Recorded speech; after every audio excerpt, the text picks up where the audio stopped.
नमस्ते विद्यार्थियों।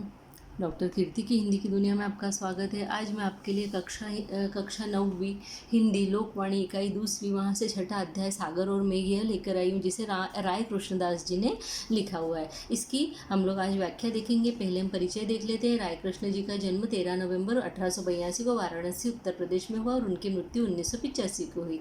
इन्होंने जो है हिंदी, अंग्रेजी, संस्कृत और बांग्ला भाषा में बहुत से लेख लिखे हैं। प्रमुख कृतियाँ इनकी रहने देते हैं। हम लोग गद्य देखते हैं। दो या दो से अधिक व्यक्तियों के बीच वार्तालाप, बातचीत या संभाषण संवाद कहलाता है। जैसे कि हमने छोटा जादूगर जो अध्याय पढ़ा वो भी संवादात्मक कहानी और ये भी संवादात्मक है ना। प्रस्तुत संवाद के माध्यम से लेखक ने सागर एवं मेघ के गुणों को दर्शाया। सागर यानी समुद्र, मेघ यानी बादल। अपने गुणों पर इतराना, अहंकार करना एक बुराई है, यह स्पष्ट करते हुए सभी को विनम्र रहने की शिक्षा प्रदान की है। यानी जो सागर और मेघ अपने अपने गुणों पर जो है अहंकार करते हैं, तो यहाँ पर लेखक ने कहा है कि ये अहंकार करना बुरा होता है और सभी को कैसे रहना चाहिए, विनम्रता के साथ में रहना चाहिए, पोलाइटली रहना चाहिए। अब यहाँ पे हम लोग इसको शुरुआत कर लेते हैं। संवाद के रूप में सागर और मेघ एक दूसरे से बात कर रहे हैं, जैसे कि छोटा जादूगर में जो है छोटा जादूगर और लेखक एक दूसरे से बात कर रहे थे। ठीक है, यहाँ पे देखते हैं सागर बोलता है यानी समुद्र बोलता है, मेरे हृदय में मोती भरे, यानी उसमें सीप मोती होते हैं ना।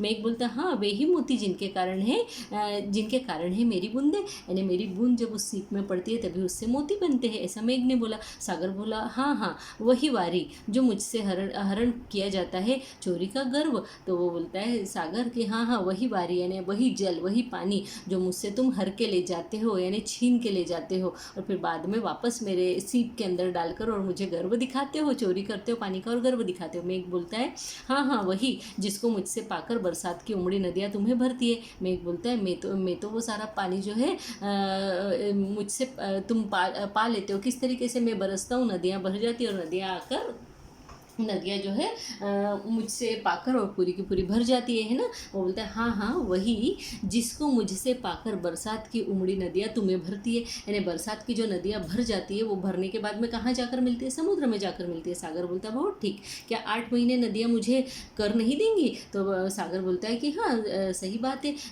नदियों का तो फर्ज बनता है, उनको मुझे टैक्स देना ही होगा, है ना, कर यानी यहाँ पर टैक्स। तो मेघ बोलता है मुस्कुराते हुए, अच्छी याद दिलाई, मेरा बहुत सा दान वे पृथ्वी के पास धरोहर रख छोड़ती है, यानी जो नदियाँ हैं मैं उनको जो पानी देता हूँ तो मेरा बहुत सा दान रहता है, वो जो पृथ्वी के पास ही छोड़ देती है। थोड़ा ही बहुत पानी तुम्हारे पास आता है, बाकी तो पृथ्वी के पास ही रह जाता है, उसी से कर देने की निरंतरता कायम रहती है और वही पानी बहते बहते तुम्हारा कर जो है वो चुकाता रहता है। सागर बोलता है, वाष्पमय शरीर क्या बढ़ चढ़ कर बातें करता है, अंत को तुझे नीचे गिरकर मिट्टी में मिलना पड़ेगा। सागर बोलता है, मेघ को तुम्हारा शरीर वाष्प से बना हुआ है ना, यानी काय से, भाप से बना हुआ है, और फिर तुम इतनी बढ़ चढ़ कर बातें करते हो पर अंत में तो तुम मिट्टी में ही गिर जाओगे जब बरसोगे बादल बन के। तो मेघ बोलता है, खार की खान, यानी तुम्हारे अंदर क्या है, खार है, शार है ना। संसार भर के दुष्ट, तुम बहुत दुष्ट हो। पृथ्वी के विकार, तुम पृथ्वी के दोष हो। तुझे मैं शुद्ध और मिष्ट बनाकर उच्चतम स्थान देता हूँ। मैं तो तुझे शुद्ध करता हूँ, पवित्र करता हूँ और मिष्ट बनाकर यानी मीठा बनाकर तुमको उच्चतम स्थान देता हूँ, क्योंकि जब मैं तुम्हारा पानी ऊपर भाप बना के उड़ा के लेके जाता हूँ तो फिर वो पानी में खारा नीचे नहीं फेंकता, मैं तो उसको बारिश जब होती है तो वो मीठे रूप में मैं उसको वापस करता हूँ, तुम्हारे जैसा खारा पानी में किसी को नहीं देता। फिर तुझे अमृत वाली धारा से तृप्त और शीतल करता हूँ, और जो मैं जब बरसता हूँ तो मैं तुझे शीतल भी करता हूँ। जो तू तपता रहता है धूप में तो तुझे मैं ठंडक प्रदान करता हूँ। उसी का क्या यह फल है जो तू मुझे ये बोल रहा है? सागर बोलता है, हाँ हाँ दूसरों की करतूत पर गर्व, यानी दूसरों के बुरे कर्मों पर तुम गर्व करते हो। सूर्य का यश अपने पल्ले, यानी सूर्य जो काम करता है उसका तुम यश प्रसिद्धि जो है वो तुम ले रहे हो। सूर्य तपता है, मुझे भाप बनाकर ले जाता है, और तुम बोल रहे हो कि तुम मुझे मीठा जल नीचे देते हो। सागर बोलता है, फिर मुझे अमृत वाले, उसी का यह फल है। सागर बोलता है, हाँ हाँ दूसरों की करतूत पर गर्व, सूर्य का यश अपने पल्ले में एक अट्टहास करता है, एकदम जोर से बोलता है, क्यों मैं 4 महीने सूर्य को विश्राम जो देता हूँ, यानी बारिश के दिनों में सूर्य विश्राम करता है, वह सूर्य नहीं उगता उस समय, है ना, वह उसी के विनिमय में यह करता है, वह उसी के बदले में, विनिमय यानी आदान प्रदान करना, एक चीज़ के बदले दूसरी चीज़ देना। मैं सूर्य को आराम देता हूँ तो सूर्य मुझे जल भर कर ला कर देता है, यानी वाष्प बना बना के जो है ऊपर जाकर मेघ को देता है। उसका यह कर्म मेरी संपत्ति है। वो बोलता है, सूर्य का ये जो कर्म है, वो जो जल लेकर आता है ऊपर वाष्प बना के, यह तो मेरी संपत्ति, मेरे पास ये धन के रूप में रहता है, वह तो बदले में केवल विश्राम का भागी है, और इसके बदले में मैं उसको क्या देता हूँ, आराम देता हूँ, विश्राम देता हूँ, है ना। सागर बोलता है और मैं जो उसे रोज़ विश्राम देता हूँ। सागर बोले मैं तो उसको रोज़ विश्राम देता हूँ, वो आकर मेरे किनारे पर सो जाता है। समुद्र और समुद्र का किनारा कभी हमको दिखाई नहीं देता और ऐसा लगता है समुद्र और आसमान जो है वो एक जगह पे कहीं जाकर एक छोर पर मिल रहे हैं। तो बोले मैं तो उसको रोज़ आराम देता हूँ, है ना। तो मेघ बोलता है उसके बदले में वो तेरा जल शोषण करता है। तो बोले उसके बदले में तो वो तुम्हारा जल शोषण कर लेता है, तुमको कुछ देता नहीं। सागर बोलता है चाहे कुछ भी हो जाए मैं निज व्रत नहीं छोड़ता, यानी मैं रोज का अपना कार्य जो करना होता है वो छोड़ता नहीं हूँ, मैं सदैव अपना कर्म करता रहता हूँ और अन्य से करवाता भी रहता हूँ। यानी समुद्र बोलता है मेरा जो कार्य है वो मैं हमेशा करता रहता हूँ और दूसरों से भी उनके कार्य करवाता रहता हूँ। मेघ बोले इतरा कर बोलता है धन्य रे वृत्ति, यानी धन्य तुम व्रत करने वाले, मानो श्रद्धापूर्वक तू सूर्य को वह दान देता है। क्या तू तेरा पानी श्रद्धा से सूर्य को दान दे देता है? क्या तेरा जल वह हटात नहीं करता? क्या तेरा जल वह बलपूर्वक छीन कर तुझसे लेकर नहीं जाता? तो सागर बड़ी गंभीरता से बोलता है और वाड़ो यानी समुद्र के पानी के अंदर जो ये रहता है, क्या बोलते हैं उसको, समुद्र के पानी के अंदर की जो अग्नि रहती, मतलब समुद्र जो गर्म हो जाता है सूर्य के ताप से, तो समुद्र के अंदर का वो जो ताप रहता है उसको बोलते हैं वाड़ो। तो सागर बोलता है और वाड़ो जो तुझे नित्य जलाया करता है, यानी जो पानी के अंदर की अग्नि जो तुझे नित्य जलाती रहती है, तो भी मैं उसे छाती से लगाए रहता हूँ। तनिक उस पर तो ध्यान दो, उस बात पर तो ध्यान दो कि इतना सब होने के बाद में भी मैं उसे अपने पास में रखता हूँ, अपने छाती से लगा कर रखता हूँ। मेघ मुस्कुरा दिया, हाँ उसमें तेरा और कुछ नहीं, शुद्ध स्वार्थ है। मेघ बोलता है कि उसमें तो तेरा स्वार्थ है, तू सेल्फिश है, क्योंकि वो तुझे जो जलाता न रहे तो तेरी मर्यादा ही नहीं रह जाए। अगर सूर्य जो है वो तुझे जला कर यानी तेरी वाष्प बना कर मुझे उड़ा कर न ले जाए तो तेरी तो कोई मर्यादा है, तेरी तो कोई सीमा ही नहीं रहेगी, तू तो सब दूर बहता ही चला जाएगा, पूरे शहर वगैरह सब जलमग्न हो जाएंगे। तो सागर गरज कर बोलता है तो उसमें मेरी क्या हानि? हाँ प्रलय अवश्य हो जाए, हाँ अगर वो मेरा जल जो है वाष्प बनाकर नहीं ले जाएगा तो उसमें मेरा तो कोई हानि नहीं होगी, पर प्रलय जरूर हो जाएगा, यानी बाढ़ जरूर आ जाएगी और नुकसान जरूर सबका हो जाएगा, उसका समुद्र का तो कुछ भी नहीं बिगड़ेगा। मेघ एक सांस लेकर बोलता है यह हिंसा वृत्ति और क्या मर्यादा नाश क्या कोई साधारण बात है? यानी ये जो हिंसा वृत्ति है, तुम्हारी हिंसक जो सोच है, ये क्या तुम्हारी तुम क्या करते हो? मर्यादा नाश क्या कोई साधारण बात है? तुम बोलते हो कि अगर मर्यादा को तुम सीमा का जो नाश कर दोगे, अगर तुम आगे बढ़ जाओगे और तुम जलमग्न कर दोगे, सब दूर क्या हो जाएगा? प्रलय आ जाएंगे, तो क्या है साधारण सी बात है? इस तरीके से कैसे बात करते हो? तो सागर बोलता है हुआ करे, मेरा आयास तो बढ़ जाएगा, यानी मेरा जो प्रयत्न है, मेरा जो कार्य है वो तो मेरा बढ़ जाएगा ना। मुझे क्या करना है कि मतलब चाहे प्रलय आ जाए चाहे कुछ हो जाए, अगर सूर्य जो है मेरा पानी तपाकर ऊपर नहीं ले जाएगा तो मैं तो अपना कार्य जो है वो करता ही रहूँगा, बढ़ता ही रहूँगा, और मेरे बढ़ने के रास्ते में चाहे किसी के घर आ जाए चाहे जो आ जाए। तो मैं बोलता है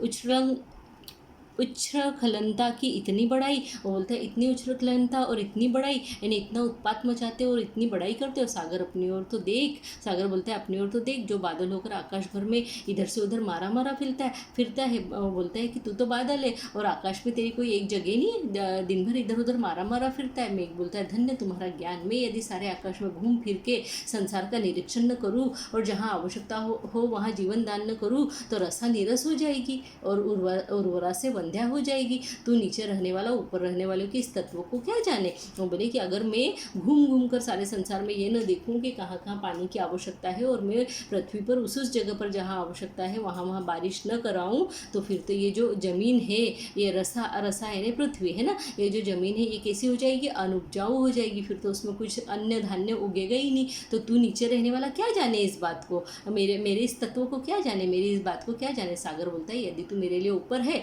तो मैं तेरे लिए ऊपर हूँ, क्योंकि हम दोनों का आकाश एक ही तो है। यानी सागर यहाँ पे बोलता है, समुद्र बोलता है कि यदि तू ऊपर है तो मैं भी तो ऊपर हूँ, मैं भी भाप बन के ऊपर ही तो आ जाता हूँ, हम दोनों का आकाश जो है एक ही तो है। तो मेघ बोलता है हाँ निसंदेह, ऐसी दलील वही लोग कर सकते हैं जिनके हृदय में कंकर पत्थर और शंख घोंगे भरे हुए हो, यानी जिनके हृदय एकदम कड़क हो, कठोर हो, वही ऐसी बातें कर सकते हैं। तो सागर बोलता है बलिहारी तुम्हारी बुद्धि की, जो रत्नों को कंकर पत्थर और मोतियों को सीप घोंगे समझते हो। यानी मैं तो तुम्हारे ऊपर वारा जाऊँ, जो तुम इतने रत्नों को, इतने धन को जो है कंकर पत्थर समझ रहे हो, सीप घोंगे बोल रहे हो। मेघ बोलता है तुम्हारे भीतर रत्न बचे कहाँ है, तुम तो कंकर पत्थर को रत्न समझ बैठे हो। वो बोला कि तुम्हारे अंदर कोई रत्न नहीं बचे, रत्न तो हमारे अपने कर्मों के होते, तुम्हारे अंदर जो है सब कंकर पत्थर ही भरे पड़े हैं। सागर बोलता है और मनुष्य तो इन्हें निकालने के लिए नित्य इतना श्रम करते हैं कि प्राण भी खो देते हैं, यानी मनुष्य इसके लिए मरे चले जाते हैं। और रोज़ आकर मेरे अंदर से इन रत्नों को, सीपों को निकाल कर लेकर जाते हैं, और कभी कभी तो वे अपने जान भी धोखे में डाल देते हैं और अपने प्राणों को भी खो देते हैं। मेघ बोलता है वे स्पर्धा करने में मर जाते हैं। मेघ बोलता है कि वे एक दूसरे से कंपटीशन करते हैं, स्पर्धा करते हैं, उसमें वे मर जाते हैं, अन्यथा तो तुम्हारे अंदर जो पत्थर मिलते हैं उनका किसी को कोई उपयोग नहीं। सागर बोलता है अरे अपनी सीमा में रमने की मुझ को अस्थिरता समझने वाले मूर्ख, तू ढेर सा हल्ला ही करना जानता है कि बोलता है कि अरे तू अपनी अस्थिरता में रहने वाले, यानी तू जो है अपनी सीमा में रमने की मौज को, अपनी सीमा में रमना यानी अपनी सीमा में मज़े करना, मन लगाना, उसकी अस्थिरता समझने वाले मूर्ख, तू ढेर सा हल्ला ही करना जानता है, सिर्फ चिल्लाना गड़गड़ाना ही जानता है क्या? तो मेघ बोलता है हाँ मैं गरजता हूँ तो बरसता भी तो हूँ। तो सागर बोलता है यह भी क्यों नहीं कहता कि वज्र भी निपातित करता हूँ, यानी वज्र यानी क्या, इंद्र का जो हथियार है, शस्त्र है, उसको भी मैं क्या करता हूँ, गिराता हूँ, अर्थात बिजलियों को गिराता हूँ। तो मेघ बोलता है हाँ आतताइयों को समुचित दंड देने के लिए, यानी जो उत्पात मचाते हैं, जो उपद्रवी है, आतंकवादी है, अत्याचारी है, उनको सजा देने के लिए ही मैं बिजली को गिराता हूँ। सागर बोलता है कि